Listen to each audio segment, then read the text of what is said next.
a little bit at the beginning, maybe the first 15 minutes or so, and then we will try to address your questions. And I can see that there are a lot of questions for us to address, and it's possible that we may not get to all of them during the course of the webinar, but I want to assure you that we will try to get to all of them that we can answer. And we'll do that by holding a discussion in LINCS. And LINCS is the Literacy Information and Communications System, which is sponsored by the US Department of Education specifically for adult basic skills educators. And that includes English for speakers of other languages, as well as ABE and adult secondary education. And of course, basic literacy as well. And so I put in the chat right at the beginning, and we'll put again in just a minute or two, links to two things that will be important to you. One is actually a link to the guide. So if you choose to, you can follow along with us, and you can get a sense of what's in the guide and how it might be useful to you, which we will of course talk about. But the other link is to the links discussion. And you can probably tomorrow, I would say, begin to go there and see what questions we are posting and answering. You can ask other questions there, of course, if you wish. But if you do, you need to be a member of LINCS. It's free to join, and you can register and join in the conversation, which would be great. So meanwhile, if you haven't posted your question, you can do that at any time, and we'll try to pick up all of them either in the webinar or afterwards in the links discussion. So here we are. That's me on your left. I'm David Rosen, and you've already probably read a short bio, but just to mention a couple of things. One is I am the moderator of the LINCS Integrating Technology Group. It's a group of about 1,800 people from across the country, all of whom have some interest in integrating technology in their instruction. I'm also the moderator of the Program Management Group. I'm also an advisor to the Education Technology Center at World Education, where Jen is. And I am a researcher and a professional developer. And also I have some involvement with ProLiteracy, currently as one of its board members.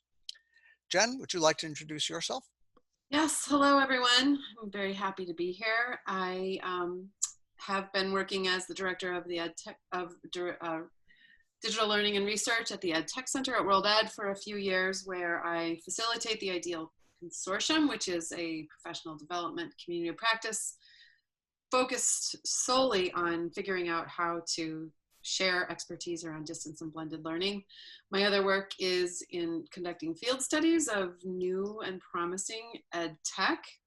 And I also have a study going on right now trying to unearth what makes effective workplace education engaging for learners. I have been working in this field for over 20 years. I was a classroom adult basic education teacher and then kind of graduated into online content development, teacher education, and research. So thank you very much for having me. We also want to acknowledge and thank New Readers Press for support of this work, for supporting the development of the guide, and for having us on the webinar today, and also want to acknowledge the contributions of the EdTech Center to this work also.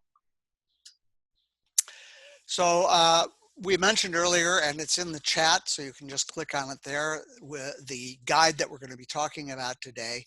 And as I said, it's free, it's online, you can click on it at any time, but you might want to be sure that before you leave this webinar that you at least have one link to the guide so that you can actually access that. And as I said, if you want to click on it now and take a look at it as we're talking, that's fine with us. So here's our agenda. As I said, we're going to try to, as much as possible, organize this around your questions, and we will be talking fairly briefly about the guide, and then we will turn to as many of your questions as we can answer. And then if there's time at the end, we'd like to take maybe 5 minutes, 10 minutes at the most to identify some professional development resources for you. Particularly, I know some of you and some of your questions have already really focused on this, the situation that you're in right now, not being able to do blended learning in most cases, but only on learning. So we'll give you some links that will help you with that issue. But what we're really talking about here is blended learning. And we will, in just a moment, uh, give you a clearer idea of what we're talking about there. This is in front of you right now is the table of contents to the guide. And so that'll give you a sense of what's in the guide. And some of these pieces are fairly brief, a page or two, and some are really extensive. Um, One of them, for example, is why use a blended learning approach. That's an extensive section and really identifies the reasons that teachers have already found blended learning to be, teachers and I should say, and program directors, why they found a blended learning approach to be useful. Also, a lot of you, and I noticed in some of the questions, some of you said, I need to know everything. All of these are my questions, I think one person said. And that's what we're trying to get at in the section called Getting Started. It's also a fairly long section. It's got 10 steps for getting started, and it really is a systematic process. It's not something you can do in a day or in a week or a month. It takes several months. In some cases, you'll want to spend a year or two doing this. Obviously, take it in stages. And then there's a big section on online resources. Many of your questions really are about what can I use that will help me engage learners. And there's a lot of help in that section. And then there are always challenges when you're implementing a new model. So what are some of the big challenges that people have found in implementing blended learning, and what can you do about that? And then there's a conclusion, and then there is a rich section on appendices with lots of resources that are referred to in some cases in the guide, and then in some cases just additional resources that might be useful. Sometimes when I'm reading a guide, I turn to the appendices first, particularly if I'm looking for something that will give me immediate help. So before we dive into the guide itself, I want to pull back a little bit and establish some context for your thinking about the contents of the guide. And the first is to have a shared understanding of what we mean when we say blended learning. This is a very useful definition published by the Christensen Institute. Christensen Institute has done a lot of research in mostly K-12 classrooms, observing different implementations of blended learning, and then crafting definable models that provide some guidance for teachers who are looking for some structure if just thinking about doing blended learning feels like it's way too abstract a concept. And so you'll notice here blended learning is an instructional approach that has face-to-face integrated with online. They've also noticed that one of the reasons for choosing to do blended learning is to provide students some opportunity to have control over what they're studying or where they're studying or how quickly they're studying. And I think that's very useful to understand, especially now where many of our students are, in fact, having lots of control over when and where they're studying, because we are all experiencing social distancing. And I hope that as we're moving through these slides and having these conversations, we just attend to the fact that we are most likely moving into a few more months where we won't have business as usual with regular face-to-face classes in, heavily attended or tightly packed classrooms, where you might be in a situation where you have a group of students, only half of whom are allowed to meet physically in the same geographic space at the same time. And you might think creatively about how to employ blended learning as a way to structure two modalities of learning so that you're serving one cohort, but maybe not all at the same time and in the same place. I want to just reiterate here, just state here, that blended learning is not just one thing. If you go to the Christensen site and you check out those models, you'll see that the students and the teachers and the resources available will all have a hand in helping you understand what blended learning is going to look like in your situation. So if one teacher in your program is doing something, calling it blended learning, you learn a little bit more about it and you think, oh, I could never do that. It doesn't mean that you can't do blended learning. It might just mean you can't do blended learning in exactly the way that teacher is doing it. But what you do need to consider then is why you are thinking about trying to do blended learning. There has been some very interesting writing about decisions that go into making choices about your blended learning program, and generally your choices are shaped by basically, are you trying to change what you're teaching, or are you trying to change who you're teaching? And focusing on your priority here with respect to these two options will help you align your program instructional challenges to the benefits that can come from blended learning. So for example, if you're trying to shift what you're teaching, you might be using blended to extend learning opportunities, to integrate more varied content that maybe just might make learning more learner-centered, because you're able to deliver really focused, personalized learning to specific students who have different needs. Or, possibly make it possible to have students learn more outside of class, out of regular class time.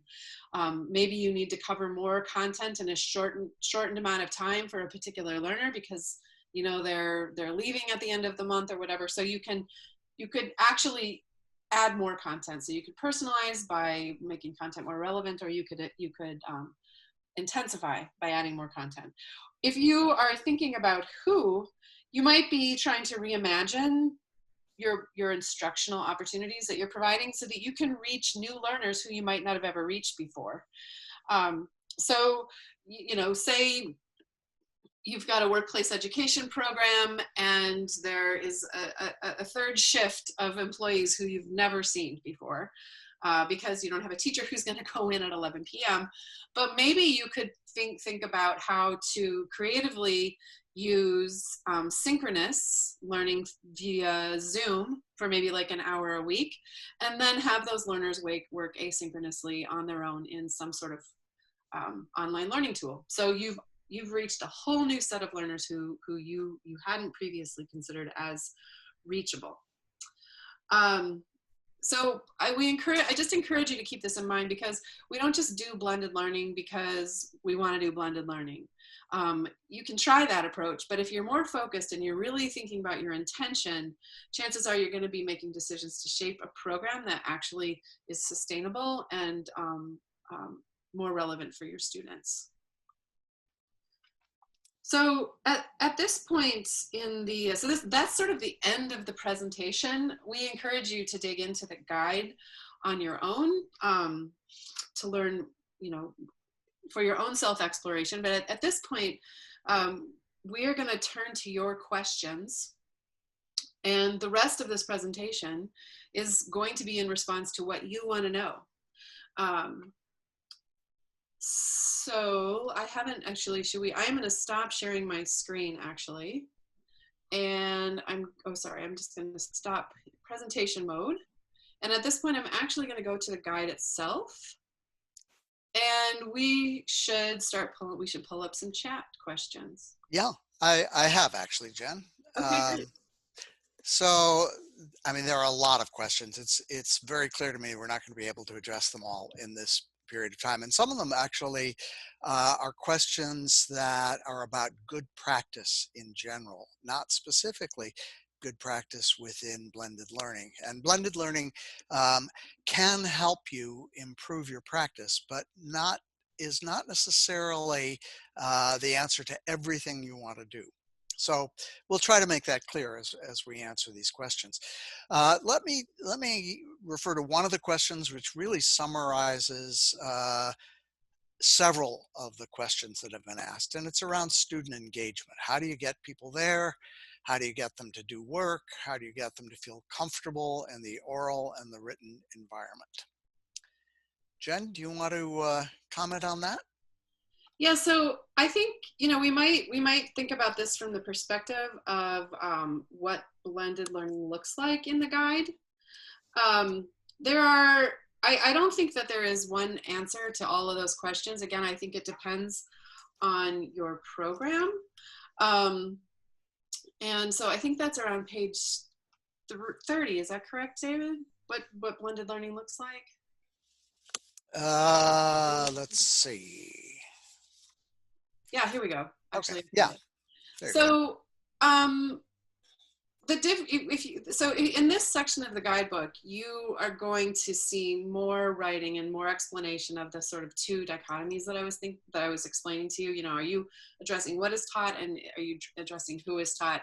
And I think that the answer to those questions is going to be different depending on your approach and what you're focusing on. We have in this section of the guide, we have a few actual vignettes that show how a specific program has made use of, in this case, Voxy, to support a blended learning scenario. So I guess one thing I can point you to is this page 20 in the guide, and check out some of these specific examples. I think another thing that occurred to me, and I'm not sure where it is in the guide, is that if you're hoping to do outreach to bring learners into a blended learning program, I really, well, especially now, that outreach needs to be in some sort of digital format. Chances are you're not going to be recruiting students that require a face-to-face hook to catch. But rather, I would hope that you're using digital media, maybe through social media, maybe through your website, and maybe you think about creating a simple little description of a typical blended learning class, something like this, which you could represent in a really short digital story, or like a 3 or 4 sentence, like, description of a learner's experience in blended learning, so that when the learner looks at it, they can see themselves fitting in with that context and understand that they need not be nervous about having this technology component to their learning. Anything you want to add to that, David? No, I think that's fine. I want to go on to another question, Jen, and I'll give this a shot. Someone has asked, what data supports effective blended learning practices? And there are probably two questions implied there. One is blended learning more effective than face-to-face or in-person learning? Is it more effective than distance learning? And those are good questions. And then the other is, okay, what blended learning practices are the most effective? So I'll start with the first one. And there is substantial research in K through 12 and in higher education to support the finding that blended learning is more effective than distance learning, that is remote learning or online learning, what many people are doing right now. That blended learning is better. But what may be a surprise to you is that they, and this is a meta study done by the US Department of Education in K through 12 and higher ed, and found that there were significant number of studies that supported the finding that blended learning is more effective than in-person learning by itself.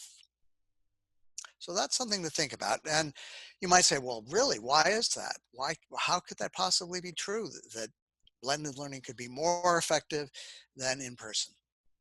And I think nobody really knows the answer to that, and it varies from circumstance to circumstance. But and it's also very possible that it's more effective because the students are more motivated, who are more motivated, seek out both in-person learning in class and also go the extra mile to do learning online. That's a possibility.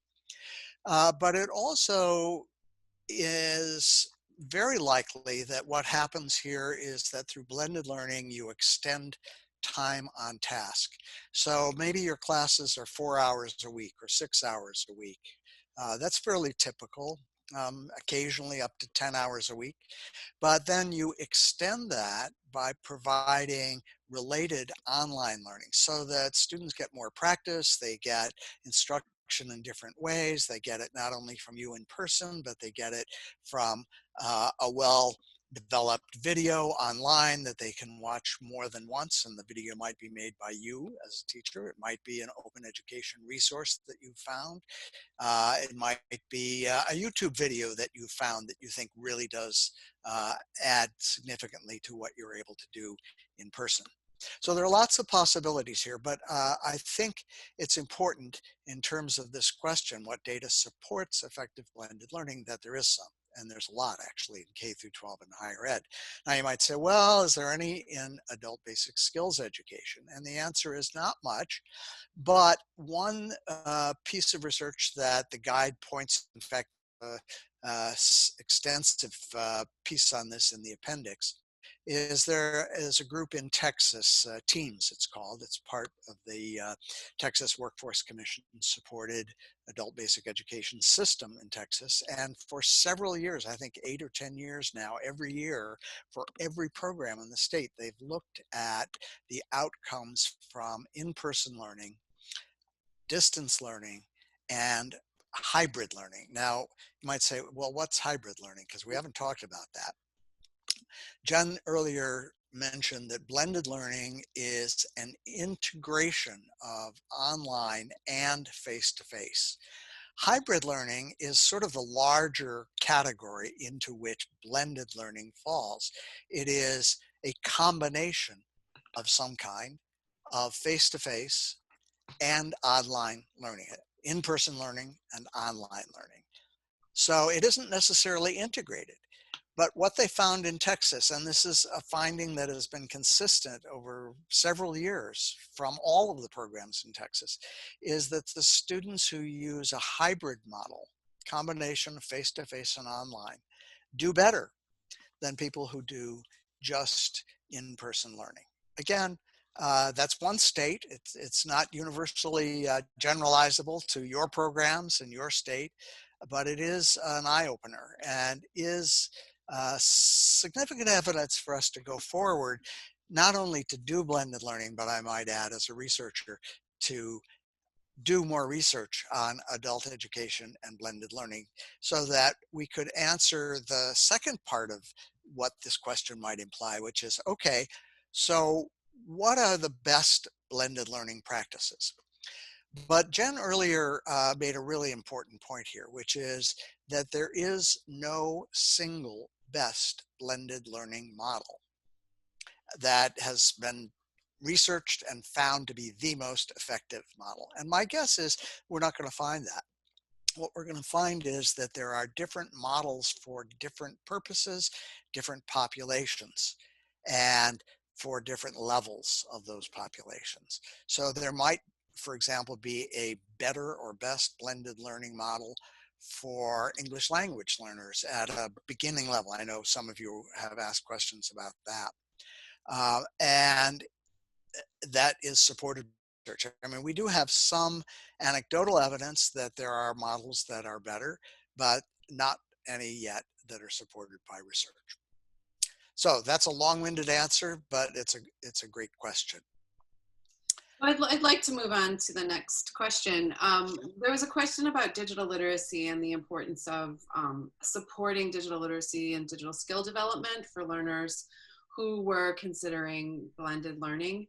I would say, yeah, the assumption that some digital skill is necessary to succeed in blended learning is true. I would also say that blended learning is an excellent opportunity for programs to build digital skills of their learners. We write a little bit more about this in chapter 4, Why Use Blended Learning. And Because there are scenarios where you're meeting either in person or synchronously with a learner, you have an opportunity to make sure they're comfortable in whatever digital tools they'll be working on independently, so that they have more likelihood of persisting and returning to those tools when they're on their own. I'd also like to add that this is possible even if you're working in a completely remote scenario. Although many programs have been playing with this the last couple months because they've had to and have found it difficult, there are some strategies that are, uh, you know, sort of percolating up and becoming really evident to us. So one is creating opportunities for peers to communicate with each other in home language. If you're working with a group of English language learners who share a home language, and if it's just easier to lighten the cognitive load as they're learning new digital skills and have them support each other to do some problem solving, you might as well do that. It'll save you a lot of time. You can always circle back and talk about those skills and build English language proficiency and vocabulary around those skills. But probably don't try to teach the language and the skill at the same time. It's a lot for the students. Also, as you're building your blended learning approach, if you're working completely remotely, only integrate one new technology at a time. So start with what learners know. This isn't written about in the guide, but what we've seen over the past months is that many programs are choosing WhatsApp as sort of their gateway technology because so many students have phones and so many students are already used to using WhatsApp that's a great way to start. So you could use WhatsApp to send screenshots that would guide learners into your Zoom meeting. And then once you're there, you could practice using the features of Zoom. And once they're comfortable with that, then you could use Zoom to teach whatever next new technology is required for their learning. So yes, digital literacy is critical.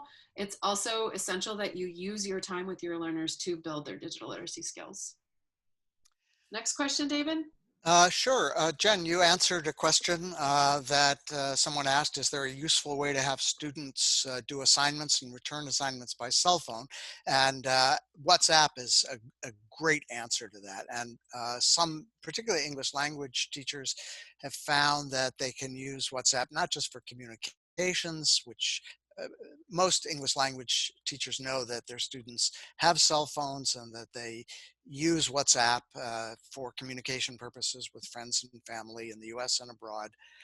But it's actually a very good platform for delivering instruction. And many English language teachers now are making videos, short videos in many cases, 2 minutes, 3-minute videos for their students, literally making them on WhatsApp. And the quality, some teachers say, is better than if you make it and post it on YouTube and then post the link to WhatsApp. So there's a tip for you if you're an English language teacher. Maybe if you're not an English language teacher, maybe if you're an ABE or adult secondary ed teacher. But I also want to take the opportunity to mention something you may have heard of, you may be using, but maybe not, and that is adult literacy and basic skills apps. And there are now a number of good apps that are available to be used on computers and cell phones. And as many people have commented, uh, almost all students have cell phones. At least if you're an ESL teacher, that's the case. If you're an ABE teacher, it may not be most all, but quite a few do. And so there are 8 finalist adult literacy X Prize apps, and we've listed them in the appendix to the guide. And then a couple of those are finalist apps, and we have really drilled down in the guide on at least one of them called Learning Upgrade, and we've referenced another one called Cell Ed. And there are opportunities right now for getting discounts for using those apps to try them out with your students, especially during the pandemic.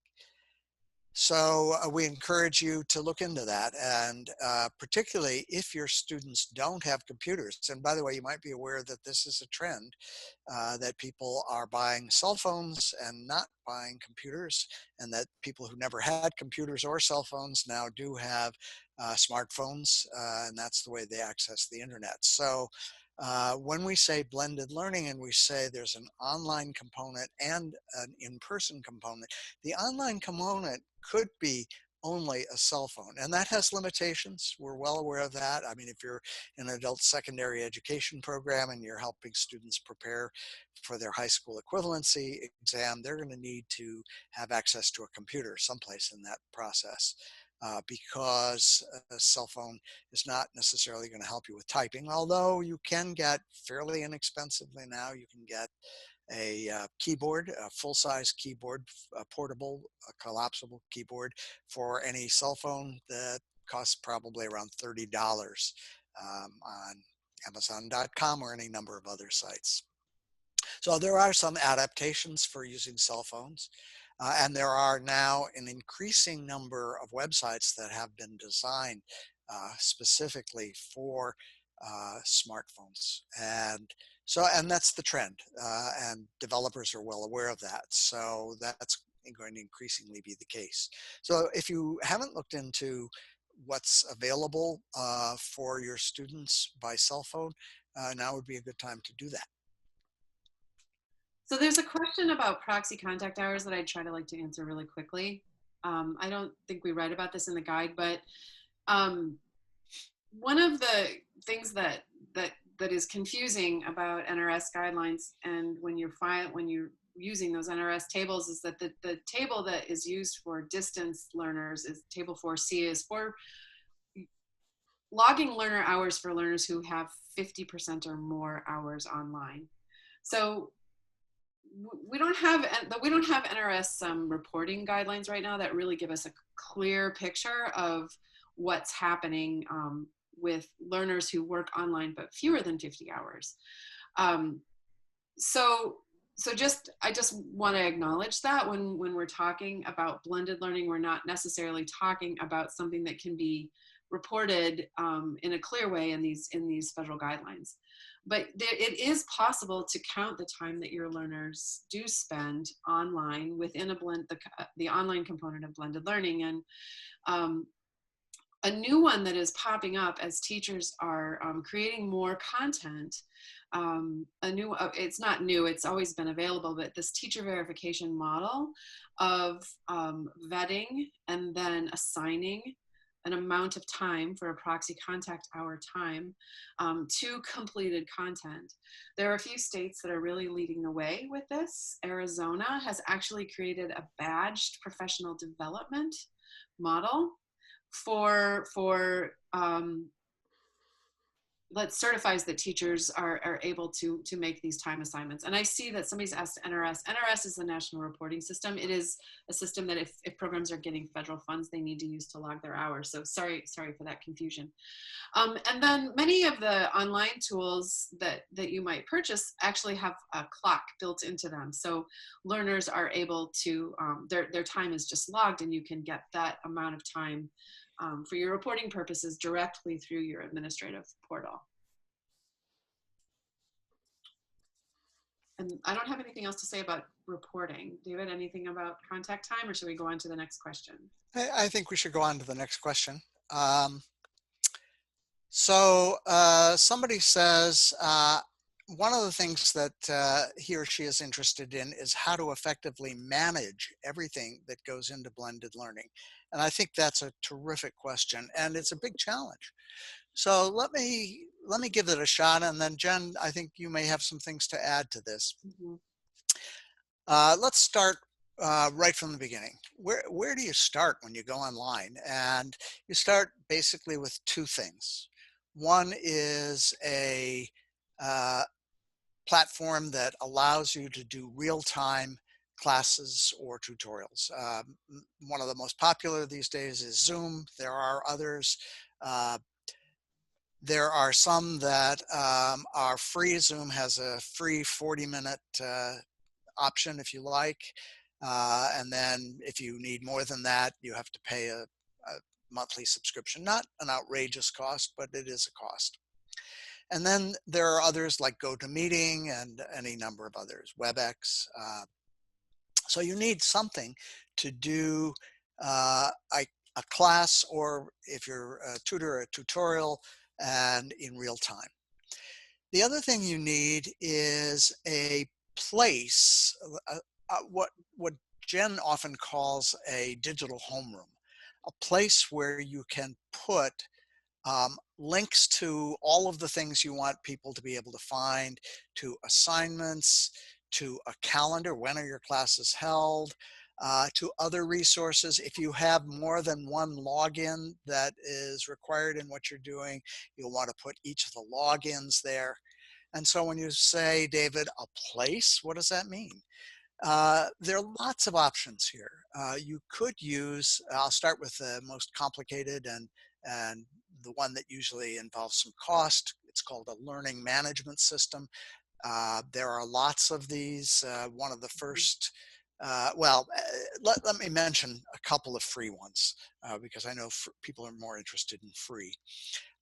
There's Edmodo. That's very popular in K through 12 and also popular with adult ed students. And there are a couple of others. They're listed, by the way, in the appendix. So rather than spend time talking about them, you can go to the appendix and find those resources. There is a very simple, straightforward way to do that that you could do immediately, and it does turn out to be free.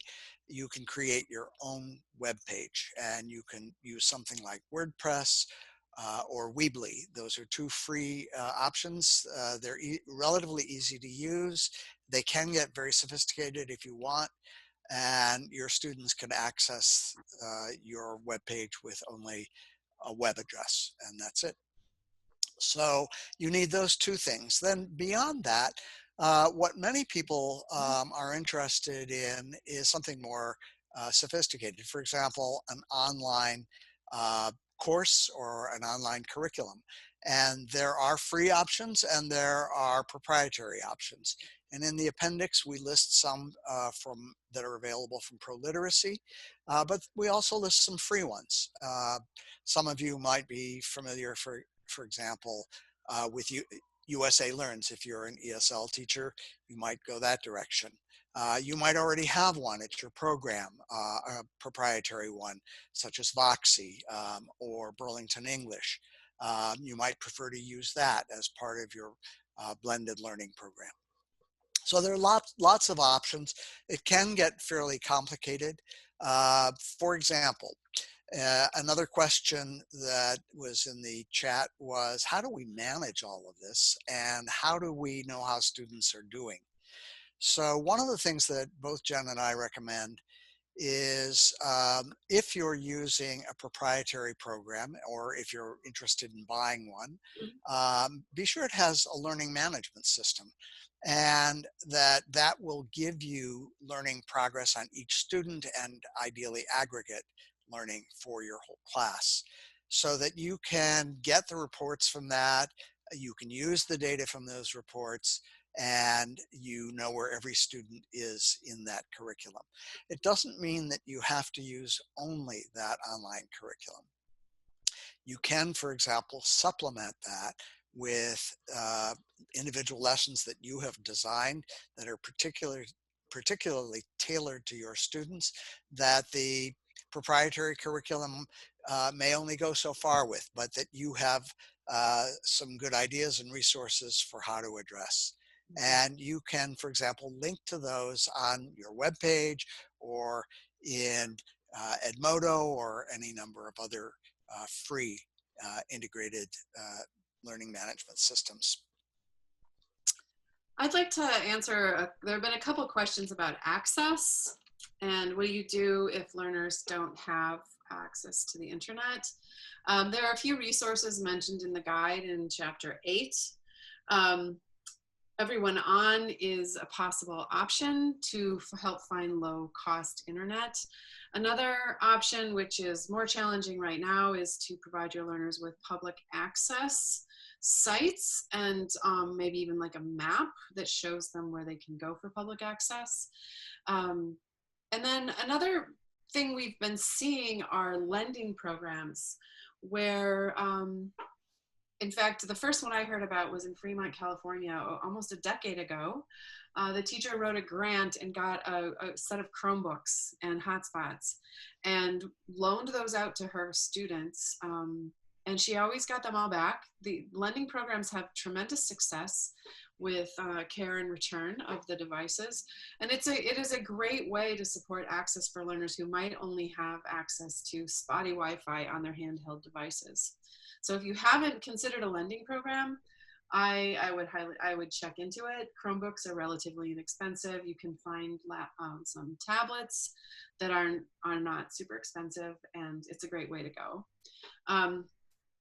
One thing I don't know if it's been directly addressed, but there are programs that are making use of printed material. I know that New Readers Press has some of that available. And there are programs that are using packets. I think that that's a great way to start until you're getting to know learners and their capabilities. I do think that blended learning is a fantastic opportunity to develop digital literacy skills. So if you are sticking with packets and printed materials, you'll miss that opportunity. So I encourage you to try any of these strategies to get your learners access so you can actually build those digital literacy skills. I want to add to that, Jen. And this is a tough question. You know, when you don't have any access to computers, smartphones, or the internet, how do you do blended learning? Can you do blended learning is the question. And the answer is yes, you can. Do the packets, you know, have them delivered by mail, or in some cases, I know in Chicago, there are programs that are literally delivering them to adult learners' doorsteps. But don't just do packets. Also use that wonderful technology that we all have, the telephone. And it doesn't have to be a smartphone. It could be a landline. It could be just a plain ordinary cell phone that your students or that you have. But a telephone call in combination with the packets can be a much more effective and truly blended model because you're doing in person, but you're doing it by telephone. And a number of programs are finding this is effective. In fact, I'll mention one that is actually not in the United States. It's in Ireland. It's called the National Adult Literacy Agency. They have for I think over 2 decades, been delivering instruction to really basic literacy students, 0 to 3 level students. And they've been doing that in some cases entirely through packets, printed materials that they use sometimes online as well, but delivering them by mail and with a weekly or bi-weekly half-hour to an hour telephone call.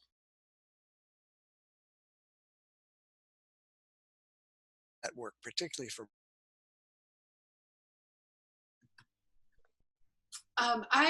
there have been a couple questions about blended learning for specific audiences, and what I'm suspecting that people are looking for suggestions for actual materials. I want to just I can't really do that because you know your students, and there are quality materials, several of them linked to in the appendix here. But what I'd encourage you to do if you're thinking about what blended learning looks like for a particular group of students, before you think about the product or the material, I would first think about the needs of the students and the resources that you have available to support them, and set up your structures and how you think you want to integrate technologies together before you actually just choose a tool and pass out logins. And in that way, you'll actually end up with an implementable plan or design rather than just passing out links. So if you're talking about English language learners, you're probably going to need more scaffolding around getting started with the technology, more support up front, because they might be working in a medium of English, and that will be totally new to them. So you want to make sure that they feel super comfortable. If you're talking about higher level GED students who might have some facility with using technology, I'd encourage you to push their tech skills in a way that prepares them for college or for work beyond. Get them into small collaborative projects using Google Apps, like Google Docs or Google Slides. This actually kind of aligns with another question I saw in the chat about Zoom. Synchronous instruction being really, really hard to keep engaging. Use that Zoom breakout room and get learners working, beyond your setup, maybe your 15-minute setup, an assignment. Get them on project-based learning using Google Apps in their breakout rooms, and you have them collaborate and have the learning happen through that collaboration. So again, it's not just about the tool, it's about how you're thinking about structuring your teaching and learning, much like you would do in a classroom, an actual classroom.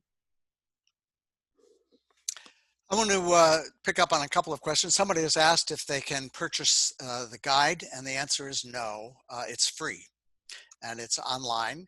And I've just put the web address in there for you where you can find the guide.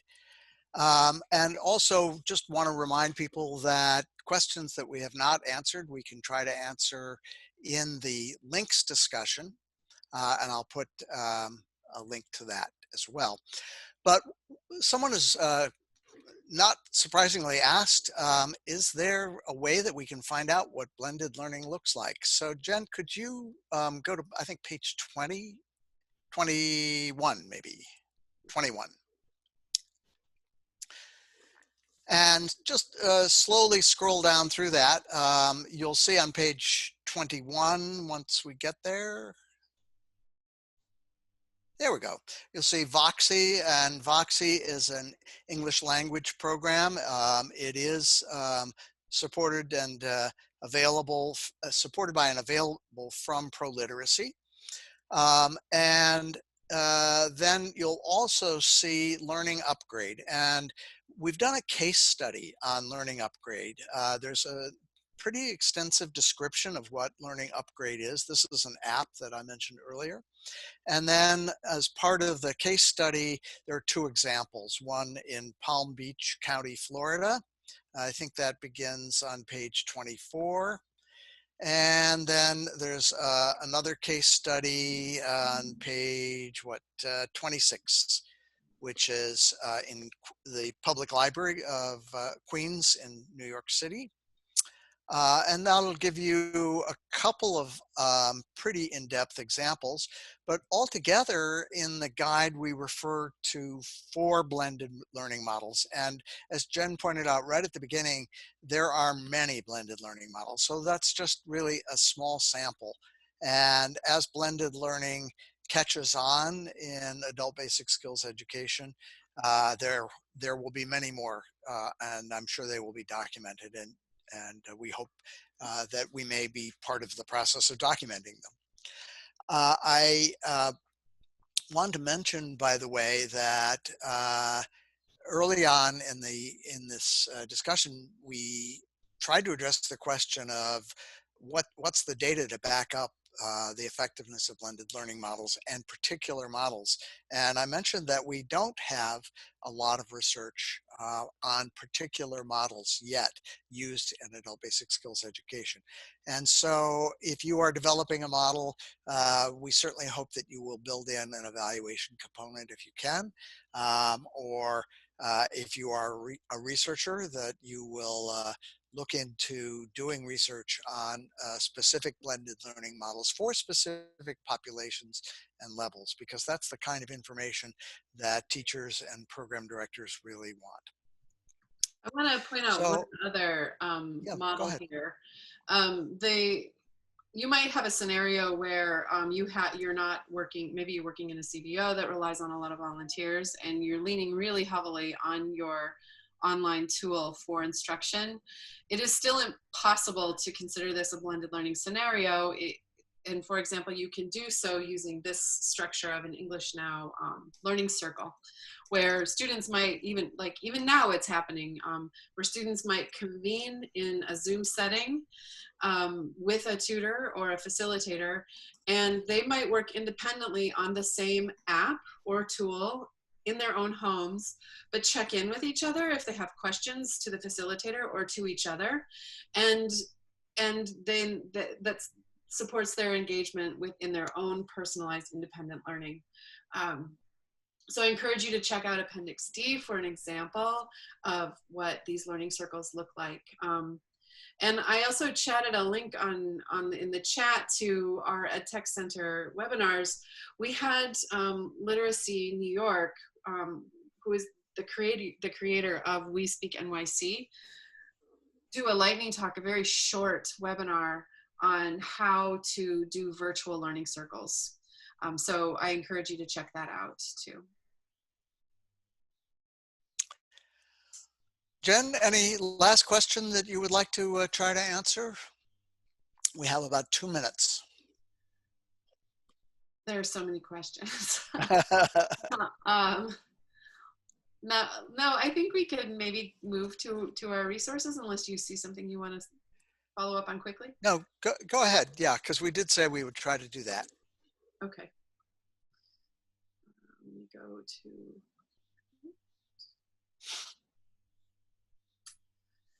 So as David said, we will be following up with more of the questions that didn't get answered in the links discussion. This is the link to our distance ed support site. Pretty much in the first days of the pandemic, before even programs started shutting down, my work was to create an emergency response technical assistance initiative at the EdTech Center. And we did that by creating this website, edtech.worlded.org/tips for distance learning, or you could just go to edtech.worlded.org and there's a link at the top of the page. In this site, you can find links to many of the free resources and New Readers Press resources that we've referenced already in this webinar. And you can also find briefs that I wrote that help you imagine how to create sustainable blended and distance learning projects or programs out of this emergency response. It's, you know, we can't all be working in a triage mode and fueled by adrenaline forever. And so I encourage you to check out the site to get some guidance on how you might take some of the things you've learned in the last 2 months and restructure and think forward about how you can create distance learning and blended learning programs. On this site, there is a link to our webinar archive page. We have Friday, every other Friday, we have what we call lightning talks. We take 2 or 3 promising practices, do a very quick overview of the promising practice. And then we have a very long discussion where teachers get to talk to each other about how this innovation might work in their classroom. So you can find the registration on the page through this page here, and also you can find links to the archived webinars in case you weren't able to make them. So let me tell you just a little bit about Links. I hope many of you are already members of Links. It's a free professional development system sponsored by the U.S. Department of Education, and it's specifically for adult basic skills educators. And that includes English language learning, basic literacy, adult basic education, adult secondary education, and preparation for post-secondary education as well. Everything for adults before post-secondary education. And it has several different services. It has free online courses for teachers and other practitioners. It has a extensive collection of reviewed, vetted resources.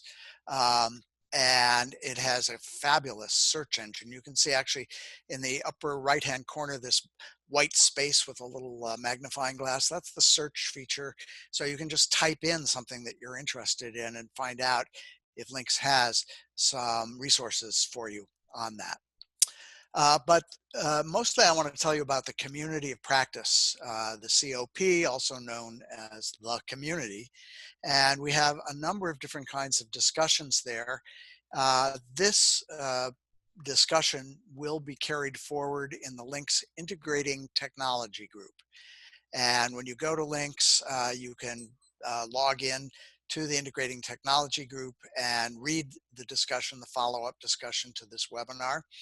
You won't be able to contribute unless you actually join links.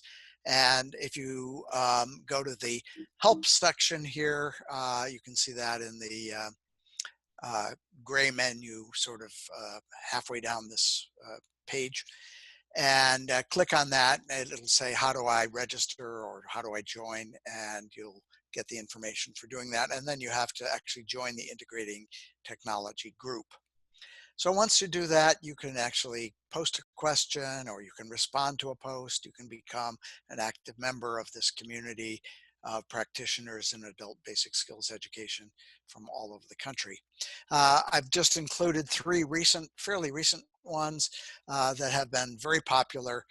One of them, at the third one down, preparing for and offering adult basic skills online during the pandemic, may address some of the questions urgent questions that some of you have asked about how do I do this now and when it's only online. It can't be blended learning. We don't have in-person learning right now.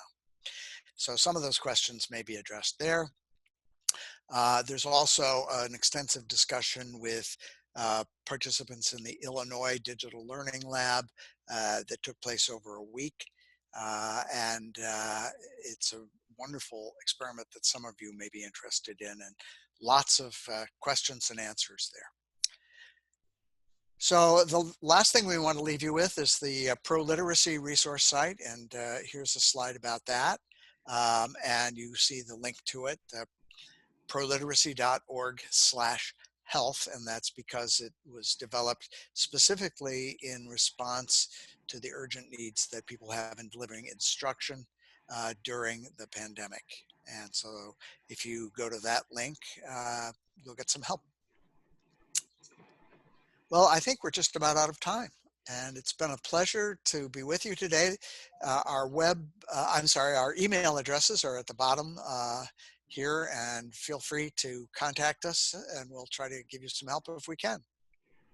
Thank you, Dr. Vanek and Dr. Rosen. We certainly appreciate your expertise on the call today. Thanks to everyone who attended. And Jen, you were right. I didn't hit record until after I finished my introduction, but I got everything that you guys had to say, and that's what matters. So it might take a little longer than usual to get the follow-up email out because you had so many questions, and I'm going to try to make sure we get answers to as many of them as possible. So thanks again. Thank you. Bye.